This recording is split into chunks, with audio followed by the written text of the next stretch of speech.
As the US mulls expanding its travel ban to 36 more countries, Nigeria has issued a stark warning. The nation says the US could face retaliatory action and risk losing access to strategic minerals in West Africa. He also insulted all Africans. We've been forgotten to be thanked. It's not a big deal. It will come with time. There's a part that caught my attention where he was talking about ingratitude. Ingratitude, I know this well, is a non-communicable disease to humans. He is human. Our ingratitude is not transmissible to him. This is how this man sees Africa, sees Africans. We are not humans. In his eyes, I think that if he is not an atheist and he prays, every morning when he wakes up and prays, he should also pray for Africans. Because it is thanks to our ancestors that there is a France today. He should pray for us. African nations just slammed the brakes on raw exports. Cobalt frozen, gold seized, cocoa contracts cut, and lithium locked inside the continent. Western markets are in panic, industries face shortages, and the old trade order is shaking.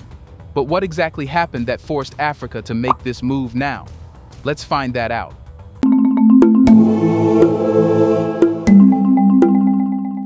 The year 2025 will be remembered as the moment Africa stopped whispering and started shouting in the global commodities market. Until now, most export restrictions on raw materials had been piecemeal, a lithium ban here, a gold policy there. But this year, those individual threads were pulled together into a visible pattern, a coordinated assertion of sovereignty. For the first time in decades, multiple African governments acted almost simultaneously to tighten their grip on raw exports. And it didn't happen in a vacuum. It came after months of rising tensions, economic pressures, and political calculations. And it was never like this before. As the Carnegie Endowment wrote, quote, "The majority, 65% of imports from Africa, were raw materials and energy. This was 2021. But the spark was lit in the Democratic Republic of Congo, the king of cobalt. In February 2025, Kinshasa announced a 4-month suspension of cobalt exports, citing an oversupplied market that was driving down prices. This wasn't just about stabilizing the market, it was about flexing muscles. Cobalt is indispensable for electric vehicle batteries, and the DRC supplies more than 70% of the world's reserves.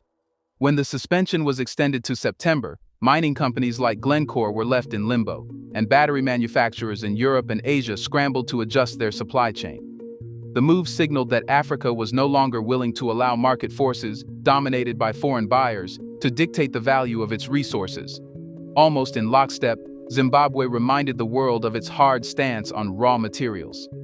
Back in December 2022, the country passed Statutory Instrument 213, banning the export of unprocessed lithium ore.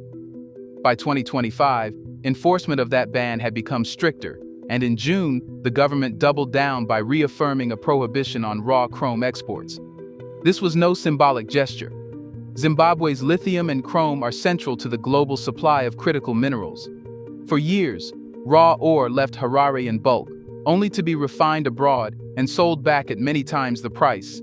Now, by slamming the door shut, Zimbabwe was demanding that refineries and battery-grade plants be built on its own soil. Namibia followed the same logic, albeit with a broader sweep.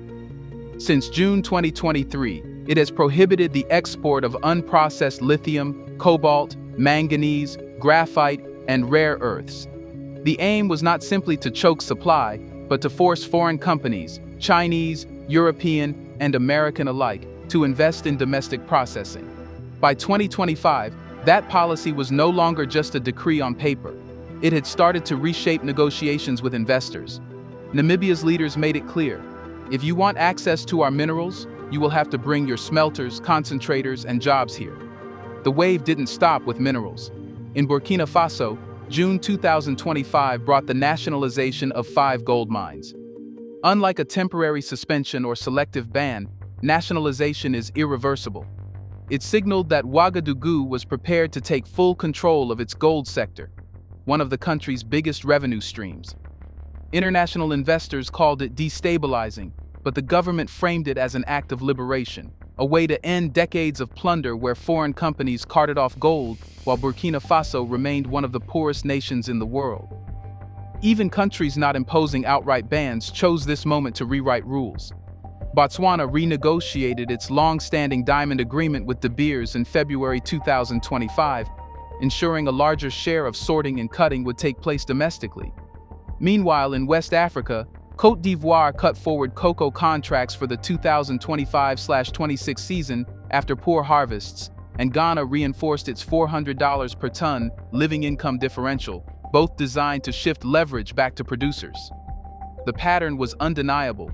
Across minerals, metals, and agriculture, African nations were moving in concert, not through an official alliance, but through parallel decisions that pointed in the same direction. Each country acted for its own reasons: Congo to stabilize prices, Zimbabwe to industrialize, Burkina Faso to reclaim sovereignty, and Ghana to secure farmer incomes. But together, these moves revealed a continent finally willing to weaponize its natural wealth. And that leads us to the next pressing question. If Africa is taking such bold steps, why risk provoking the very Western economies that have long been its biggest customers? At first glance, Africa's export restrictions look like economic self-sabotage. Why jeopardize relationships with the United States, Europe, and other wealthy buyers that for decades have provided a steady stream of foreign exchange? The answer lies in a deeper calculation. African governments have come to see dependence on raw exports as a trap, not a lifeline. And they are willing to endure short-term turbulence to break free from it. For years, economists across the continent have warned that Africa's resource model locks it into what's often called the commodity curse. Nations blessed with copper, gold, cocoa, or lithium consistently found themselves among the poorest in GDP per capita. The reason is simple. The further up the value chain a country participates, the greater the profits. For example, the global chocolate industry is worth over $120 billion annually. Yet Ghana and Côte d'Ivoire, which together produce more than 60% of the world's cocoa beans, capture only a tiny fraction of that value. Similarly, African nations exporting raw lithium or cobalt see little of the massive profits when those minerals are turned into battery-grade chemicals in China, Korea, or Europe. This imbalance created a sense that the continent was not a partner in global trade, but a quarry. By the 2020s, frustration had reached a boiling point. The rise of industrial policies in other parts of the world, such as the European Union's Critical Raw Materials Act 2023 and the U.S. Inflation Reduction Act 2022, only intensified the sense of urgency. Both acts sought to secure strategic minerals for Western industries while preaching the importance of friend-shoring supplies. To African leaders, this looked like a new form of resource dependency dressed up in modern language. Western economies wanted guaranteed access to African minerals without changing the fundamental terms of trade. This context helps explain why the moves of 2025 were not random. They were timed and deliberate responses to a shifting global environment. Leaders like Zimbabwe's President Emerson Mnangagwa have repeatedly argued that exporting raw minerals makes no sense if the country continues to import finished products at exorbitant costs. In Burkina Faso, Captain Ibrahim Traoré has framed resource nationalization as part of a wider struggle for sovereignty, linking economic control directly to political independence. And in Namibia, the government justified its ban on unprocessed critical minerals by declaring that domestic processing was the only way to transform resource wealth into jobs and industries. Critics in Western capitals often dismiss such rhetoric as populist, but the political logic inside Africa is powerful. Most of these governments face young, rapidly growing populations demanding employment, infrastructure, and opportunities. With nearly 60% of Africans under the age of 25, leaders know that continuing to export raw resources while importing finished goods leaves them politically vulnerable. By restricting exports, they create pressure for factories, refineries, and processing plants to be built within Africa. In theory, this builds jobs, fosters technology transfer, and finally allows African economies to climb the industrial ladder. Of course, provoking the West carries risks. Europe relies heavily on African cobalt for its electric vehicles, uranium from Niger and Namibia for nuclear energy, and cocoa from West Africa for its food industry. The United States and its allies are scrambling to diversify away from Chinese dominance in supply chains, but they still depend on African minerals. By tightening their grip, African nations know they risk retaliation in the form of tariffs, diplomatic pressure, or threats of aid cuts. But here too, the timing matters. The West no longer holds the monopoly on markets. China, India, Turkey, and Russia have all increased trade and investment with Africa in the past decade, offering alternatives if Europe or the US pull back. This new multipolar world gives African governments confidence that they can risk confrontation without being isolated. So why provoke their biggest customers? Africa has calculated that the status quo is unsustainable, and the potential rewards of breaking it outweigh the dangers of Western backlash. For many governments, 2025 marks a point of no return. Either they stay trapped in a colonial-style raw export system, or they force the world to deal with them on new terms. But if the logic is so strong for Africa, what happens on the other side of the equation? How are Western economies, long dependent on cheap African resources, coping with this sudden shift? Let's pause for a second to say, big thank you to the Black Culture Diary community, where Black voices, stories, and legacies are preserved and amplified. By becoming a member, you're not just supporting the channel, you're becoming part of a powerful cultural movement. Let's continue. When Africa tightened its grip on raw exports in 2025, Western economies felt the impact almost instantly.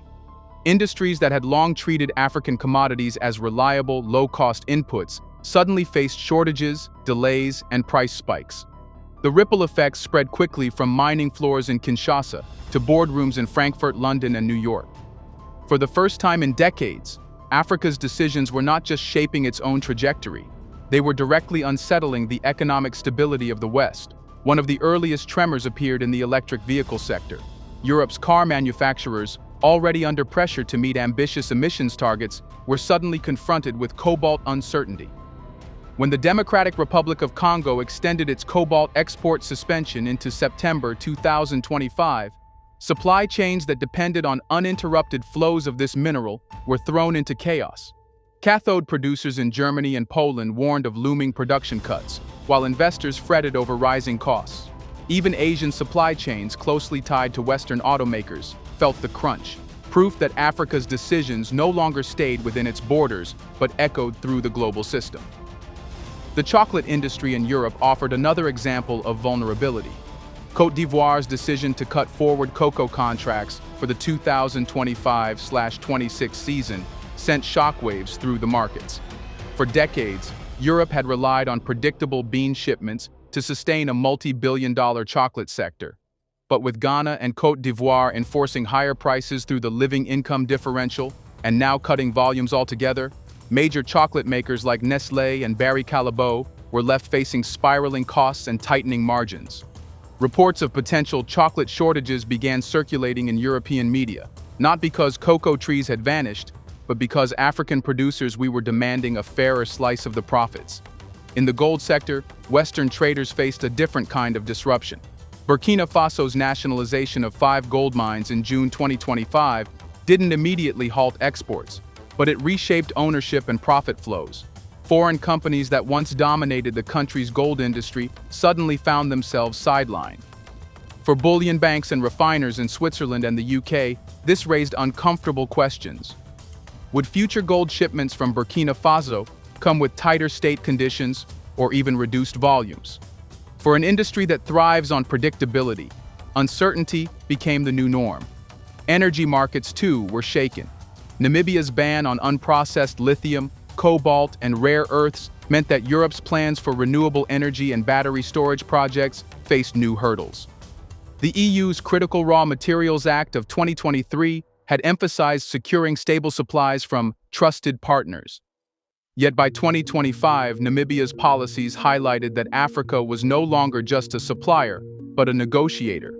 Western policymakers were caught off guard, realizing that friend-shoring strategies didn't work if friends demanded domestic processing first. Beyond specific sectors, the psychological impact on Western economies may be even more profound.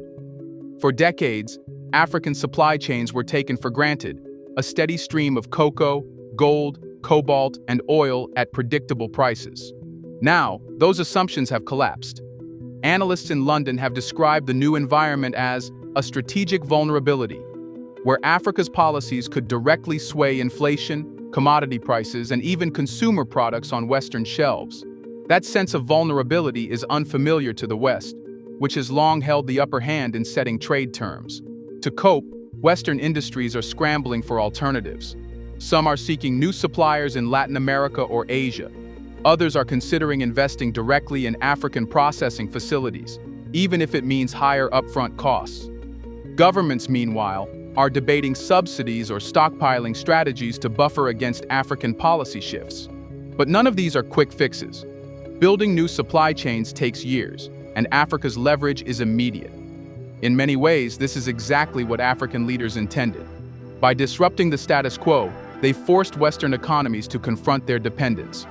The result has been a sense of panic in some industries, but also grudging recognition that the old system, Africa exports raw materials while others enjoy the profits, is no longer sustainable. Yet if Western economies are scrambling to adapt, a deeper question emerges. What is Africa itself planning to build in place of the old system? Are these bans and nationalizations simply defensive moves, or do they represent the foundation of a new industrial vision for the continent? Here's a reminder to please like and share the video and subscribe to our channel to watch more videos on Black culture, history, civilization, and identity. Let's continue now. If Africa is closing the door on the century-old model of raw exports, it is not doing so just to spite the West. The real purpose is to open a new door, one that leads to industrialization, job creation, and economic independence. For years, policymakers on the continent have spoken of the need to move from the pit to the factory. In 2025, that rhetoric has started to become reality. The clearest sign of this new direction is the wave of domestic processing projects being launched across the continent. In Zimbabwe, after its lithium ore export ban, officials have accelerated licensing for Chinese and Indian-backed processing plants capable of refining lithium into battery-grade chemicals. The government has insisted that foreign investors cannot simply extract and leave. They must build concentrators and processing hubs inside the country. Early results show the strategy is working. By mid-2025, several lithium refineries will already be under construction, promising thousands of local jobs. Namibia has taken a similar approach. Since its 2023 decision to restrict unprocessed exports of lithium, cobalt, and rare earths, the government has positioned itself as a partner rather than just a supplier. By 2025, Namibia was negotiating joint ventures with European and Chinese firms to establish local processing plants. The message was clear. Namibia's critical minerals will only flow to world markets once they have been transformed at home, creating value that sticks inside the country. In West Africa, the agricultural sector is undergoing a comparable transformation. Ghana's enforcement of higher prices for cocoa is only one part of the story. Parallel to pricing policies, the country has expanded domestic cocoa grinding facilities, seeking to export chocolate and cocoa butter rather than raw beans. Côte d'Ivoire, too, has invested in local processing, with new plants in Abidjan designed to handle larger portions of the national harvest. By shifting from being exporters of beans to exporters of semi-finished or finished products, both countries are trying to rewrite their place in the global cocoa market. Minerals and agriculture are not the only targets. In Burkina Faso, the nationalization of gold mines was not just about control, it was also about laying the groundwork for a domestic refining industry. Officials have publicly floated the idea of establishing gold refineries that could transform doré into internationally certified bullion. If implemented, this would allow Burkina Faso to keep a larger share of the profits while also developing technical expertise within its borders. Even Botswana's renegotiated agreement with De Beers fits into this broader story. By securing more local diamond sorting and cutting, the country is expanding its high-value jobs base in industries like gem polishing and jewelry. For a nation often praised for its resource governance, this represents a conscious step away from simply exporting rough stones toward building a diversified economy around its diamonds. The common thread is unmistakable. Africa is no longer content to be the world's warehouse of raw resources. Instead, it is betting on becoming a workshop, where raw materials are transformed into higher value products before leaving its shores. This strategy addresses two urgent needs at once. Economically, it captures a greater share of the global value chain, raising export revenues. Socially, it creates industrial jobs for millions of young Africans entering the workforce each year. Do you think Africa can really enforce these bold export bans? Let us know in the comments section. Will Western economies adapt, or will they fight back harder? Do you want to watch more videos like this one? If so, subscribe to our channel and press the bell icon next to it. We have decided to bring videos on something nobody talks about: the Black culture, civilization, history, and evidence about how glorious Blacks have been. Thanks for watching, and until the next video, stay tuned.